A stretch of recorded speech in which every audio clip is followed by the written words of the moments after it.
तक जालिम अंसारी साहब के बारे में बात की गई है। अब जालिम अंसारी साहब ने कभी पार्टी के साथ छोड़ने का काम नहीं किया। जिसके पास गोबर है तो उसकी बात बंद करिए, जिसके पास ब्रेन है वो सोचने पर मजबूर है। अपनी अपनी कुर्बानियों का सिरा बयान कर रहे हैं। बहन जी लग रहा 2027 में आ जाएंगी।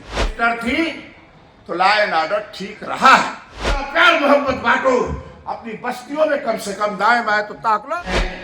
लाचार मजबूर बनाए गए हैं, उन पे हुकूमत करने की बात चंद मुट्ठी भर लोगों ने, कुछ पूर्ववक्ताओं ने कुछ रखा है इस सिलसिले में।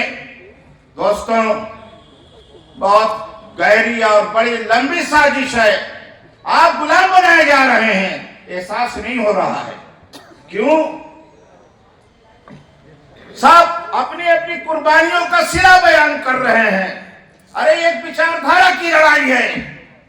एक तरफ मनुवाद आप पसंद करते हैं या दूसरी तरफ डॉक्टर अंबेडकर के संविधान को पसंद करते हैं। बस ये दो विचारधाराएं हैं। इस दो विचारधारा को, इस कानून को कौन मजबूती के साथ उठा रहा है, कौन लेकर चल रहा है, इसको आपको तय करना पड़ेगा। अभी एक हमारा पुराना साथी गाजीपुर करकापुर का है, गोंडा में काम करता है। रात टेलीफोन आया, संचालक जी अगर आपके पास टाइम ना हो तो मैं ब्रेक कर दूंगा, इसलिए बीच में डिस्टर्ब ना करिएगा। उससे बातचीत हुई, पढ़ा लिखा साथी है। उसने कहा कि बहन जी लग रहा 2027 में आ जाएंगी। मेरा दिमाग खट्टा की बहुत बड़ी साजिश है। बहन जी जब चीफ मिनिस्टर थी तो लॉ एंड ऑर्डर ठीक रहा है। अब उसको एक जमात, चूंकि उस जमात के फॉलोअर जो लोग हैं वो कहीं ना कहीं सोच रहे हैं कि बहन जी की देखरेख में अब ये डगमगा रहा है, बहन जी कहीं ना कहीं मजबूर है किसी वजह से। तो वो एक तबका है जो कह रहा कि बहन जी तो बहुत बढ़िया थी, उनके समय लॉ एंड ऑर्डर बहुत बेहतर था। 15-20 मिनट उससे टेलीफोन पर बात किया, अब किसी वजह से भी यस करता रहा।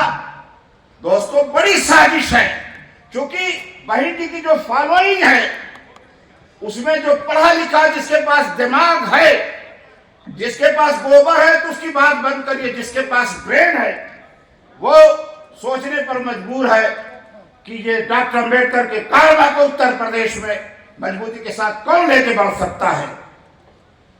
वो सोच रहा है। उसी बुनियाद पर 2024 में पार्लियामेंट में जो नतीजा बेहतर आपके सामने आया वो जैन थी।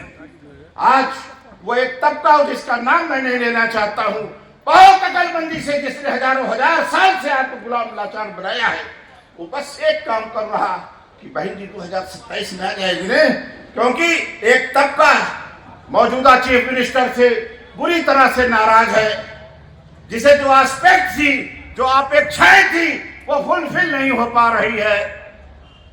वो ड्रामा शुरू है। आखिर में ये आरएसएस है किसका, इसको तय करिए।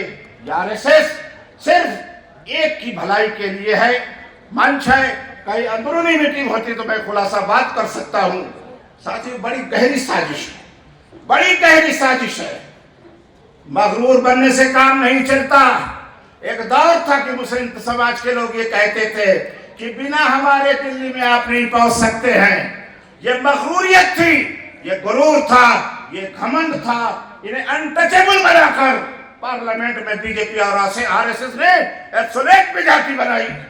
आप किस मगरूरियत को, आपको समझ में नहीं आ रहा है। कोई हक बोलने वाला है। जहां तक जालिम अंसारी साहब के बारे में बात की गई है, अब जालिम अंसारी साहब ने कभी पार्टी के साथ छोड़ने का काम नहीं किया। कुछ ऐसे लोग थे जो इस दुनिया से जा चुके हैं। उन लोगों का काम ये था कि जो फूल बेहतर लगता था उसे वो जलाने का काम करते थे, उसे वो बुझाने का काम करते थे। तंग आकर जालिम अंसारी साहब ने पार्टी को छोड़ा। उनका मन मिजाज नहीं था। मैं जानता हूं बेहतर तरीके से। एक पुराना साथ है, किसी निष्ठावान पे उंगली उठाई जाए हक बोलने की बुनियाद पर, यह गुरूर और मगरूरियत को बंद करना पड़ेगा। ये पीढ़ी बनाना है तो मेला ठेला तो है ये है। हम मुसलमान हैं तो जहां जाएंगे सलाम अलैकुम, मियाँ टोली इकट्ठा हो जाएगी। कोई किसी समाज का होगा, जाएगा तो उसकी बिरादरी थाल लोटा लेके स्वागत करेगी। अरे पीढ़ियां बनाओ, पीढ़ियां बनाओ, प्यार मोहब्बत बांटो। अपनी बस्तियों में कम से कम दाएं बाएं तो ताक लो, कौन बसता है, कौन पीड़ित है, कौन मजबूर है। क्या आप मीठा बोल नहीं दे सकते? 10 रुपया अगर नहीं निकालना चाहते तो मीठा बोलो तो उससे, भाईचारा बनाओ तो उससे। अगर ये काम कर लेंगे आप तो लोग तैयार है वोट देने के लिए। लोग परेशान हाल हैं। अखिलेश जी को बेहतर इंसान मानते हैं, अखिलेश जी को बेहतर सोच वाला मानते हैं।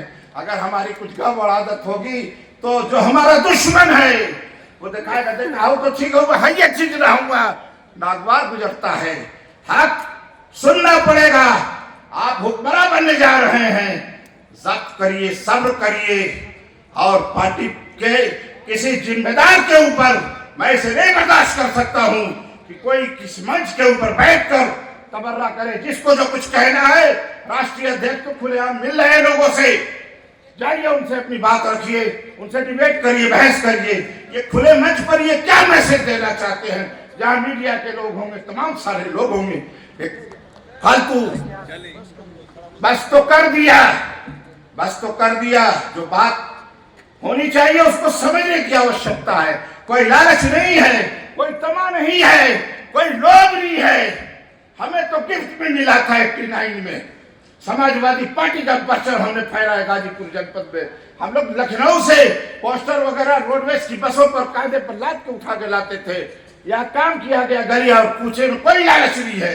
जब अल्लाह की मर्जी हुई थी 89 में, उसने मुझे एमएलए बना दिया। कोई सपना नहीं था, आज भी एक सपना है कि जो मनुवाद के पोषक लोग हैं, जो डॉक्टर अम्बेडकर के हम परचम को आगे लेकर चल रहे हैं, उस परचम को अगर आगे बढ़ाना है तो अखिलेश जी का साथ देना पड़ेगा। दाएं बाएं हमारे लूट ढंग को न ताकिए। हमारे लूट ढंग को अगर ताकने वाले बन जाएंगे तो दुश्मन कामयाब हो जाएगा। हमें छोड़ दीजिए। आप देखिए कि जो commander in chief Akhilesh Yadav ji है, उसकी नीयत कितनी बेहतर है। उसको देखते हुए इस कार्रवाई को बढ़ाइए। धन्यवाद। जय हिंद, जय समाजवाद।